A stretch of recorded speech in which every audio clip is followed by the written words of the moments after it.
Halo cuy, selamat datang di OB Motologi.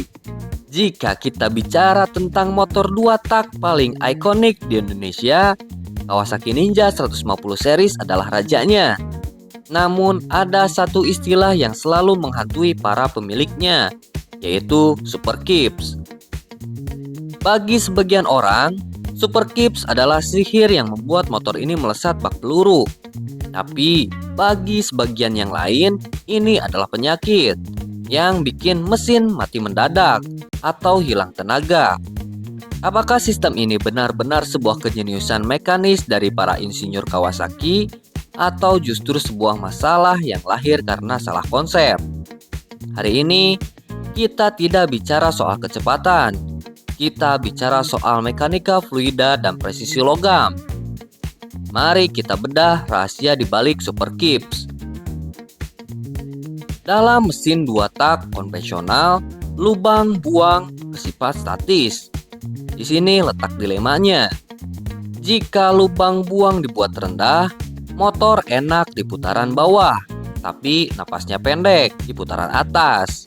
Jika lubang buang dibuat tinggi, motor sangat bertenaga di putaran atas, tapi ngempos di putaran bawah.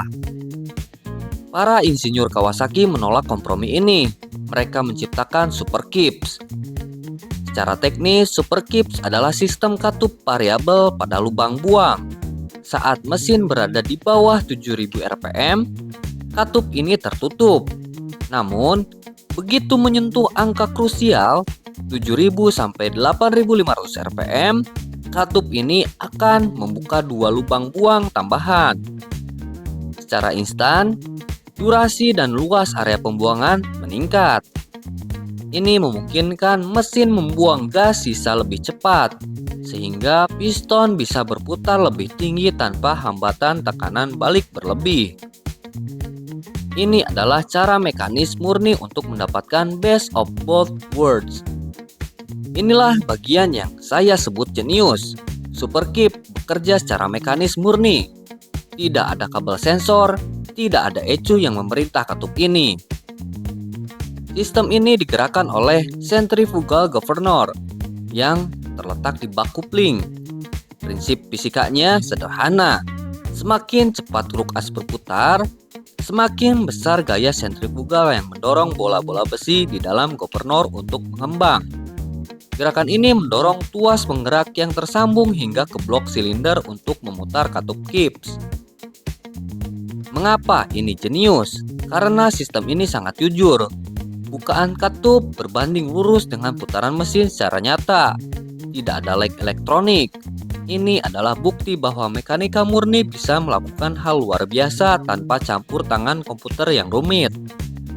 Namun, kejujuran mekanis ini menuntut satu hal, kebersihan material. Sekarang kita bicara soal sisi gelapnya. Mengapa Super Kip sering dicap sebagai masalah abadi? Jawabannya ada pada kimia pembakaran 2 tak. Mesin 2 tak membakar oli samping. Hasil bakarannya adalah karbon. Karbon inilah musuh utama Super Kips. Katup kips berada tepat di jalur gas buang yang sangat panas dan kotor. Yang pertama, stuck atau macet. Jika karbon menumpuk di sela-sela katup, katup akan macet.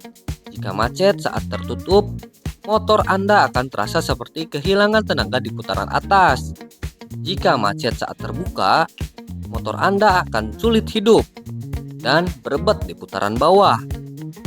Yang kedua, kualitas oli samping. Super Kip tidak bermasalah. Yang bermasalah adalah oli samping murahan atau settingan terlalu irit. Oli yang tidak terbakar sempurna akan meninggalkan kerak yang lengket di bak aspal. Yang ketiga, gaya berkendara. Jika Anda tidak pernah memacu motor hingga di atas 7000 rpm, katup kips tidak pernah bergerak. Karbon akan menumpuk dan membeku di sana. Ninja adalah motor untuk dipacu, bukan untuk dikendarai seperti motor bebek harian. Lalu, apakah sistem ini gagal? Tidak, sistem ini hanya menuntut disiplin tinggi. Yang pertama, pembersihan berkala.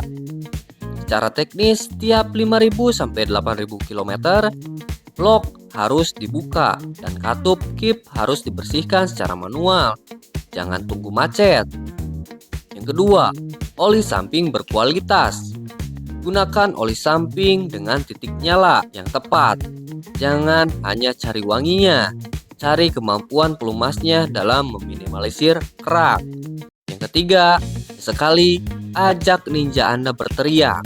Bukalah katup kip secara rutin agar mekanisme penggeraknya tetap fleksibel dan tidak kaku. Super Kip adalah sebuah jenius mekanis. Ia adalah jembatan yang menghubungkan kenyamanan harian dengan performa liar sirkuit dalam satu silinder.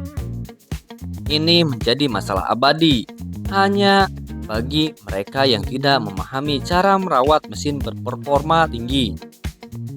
Jika Anda malah servis dan pelit beli oli samping berkualitas, jangan beli Ninja. Super Kips bukan untuk orang malas. Ia adalah instrumen presisi yang membutuhkan sentuhan yang juga presisi. Apakah Super Kips Anda sedang bermasalah sekarang? Atau Anda punya trik khusus untuk menjaganya tetap lancar? Tulis di kolom komentar. TOB tetap teliti, tetap otologi. Bye.